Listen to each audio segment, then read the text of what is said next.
लोणावळ्यामध्ये घरगुती gas cylinder चोरी प्रकरणाचा अखेर उलगडा झालाय। गॅस एजन्सीच्या वितरण गाडीतून सिलेंडर चोरणाऱ्या पोलिसांनी अटक केली आहे। तर सीसीटीव्हीच्या फुटेजच्या मदतीने स्थानिक गुन्हे शाखेच्या पथकाने कारवाई केली आहे। आरोपीकडून 5 सिलेंडर जप्त केले। या प्रकरणात न्यायालयाने आरोपीला 2 दिवसांची पोलीस कोठडी सुनावली। पुण्यामध्ये कमी पावसामुळे पिकांना धोका असल्याने शेतकरी आता चिंतेत आहेत। जिल्ह्यामध्ये ऊस, भात, ज्वारी, सोयाबीन, मका आणि बाजरी पिके संकटात आहेत। सर्वाधिक पेरणी झाल्यानंतर हा पावसाचा खंड पडलाय, तेव्हा अनेक शेतकऱ्यांपुढे दुबार पेरणीचं आता संकट आहे। पुण्यामधल्या भोर तालुक्यातल्या शिवरे गावामध्ये बिबट्याचा मुक्त संचार दिसून येतोय। शिवरे गावातल्या दत्त मंदिर परिसरात बिबट्याचं दर्शन घडलं। बिबट्याचा मुक्त संचार सीसीटीव्हीतही चित्रित झालाय। तातडीने बिबट्याला जेरबंद करावा अशी मागणी स्थानिकांनी केली। पुणे आणि पिंपरी चिंचवडकरांना रक्षाबंधनाच्या दिवशी मेट्रोला त्यांनी पसंती दिल्याचं पाहायला मिळालं। रक्षाबंधनाच्या दिवशी 2,11,296 प्रवाशांनी मेट्रोनं प्रवास केला। यातून मेट्रोला 28,31,523 रुपयांचं उत्पन्न मिळालं। येत्या गणेशोत्सवामध्ये प्रवासी संख्या आणखी वाढण्याचा अंदाज मेट्रो प्रशासनानं व्यक्त केला।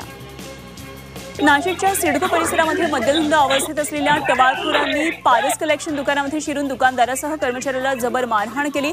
4 ते 5 जणांनी मद्यप्राशन करत हा गोंधळ घातल्याचं पोलिसांनी सांगितलं। मारहाणीची संपूर्ण घटना सीसीटीव्हीतही चित्रित झाली।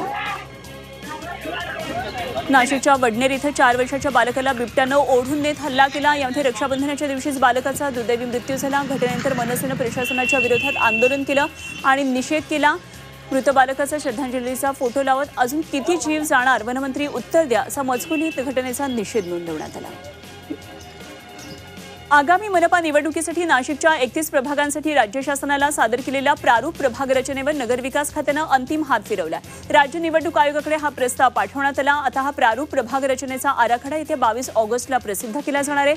29 ऑगस्ट ते 8 सप्टेंबर या कालावधीमध्ये या प्रभाग रचनेवर हरकती आणि सूचना मांडता येणार आहेत। ऑक्टोबरला अंतिम प्रभाग रचना जाहीर केली जाईल। छत्रपती संभाजीनगरमध्ये सराईत गुन्हेगार सय्यद फैजल उर्फ तेजानं आपल्या मैत्रिणीवर गोळीबार केला। तरुणीच्या हाताला गोळी लागल्यानं ती जखमी झाली। ही घटना शहरातल्या किल्ल्यार परिसरामध्ये घडली।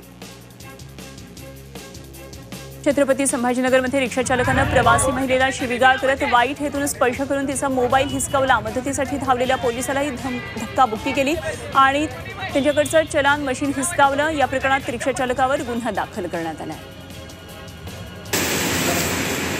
छत्रपती संभाजीनगरमधल्या सिद्धार्थ उद्यानातला वाघ देशातल्या अनेक प्राणी संग्रहालयामध्ये गेलेले आहेत आणि आता 3 वाघ कर्नाटकच्या शिवमोगा प्राणी संग्रहालयाला देऊन त्या बदल्यामध्ये तिथल्या सिंह, अस्वल आणि कोल्ह्यांची जोडी महापालिका आणणार आहे। त्यानुसार शिवमोगा प्राणी संग्रहालयाच्या अधिकाऱ्यांनी भेट देऊन वाघांची पाहणी केली आहे।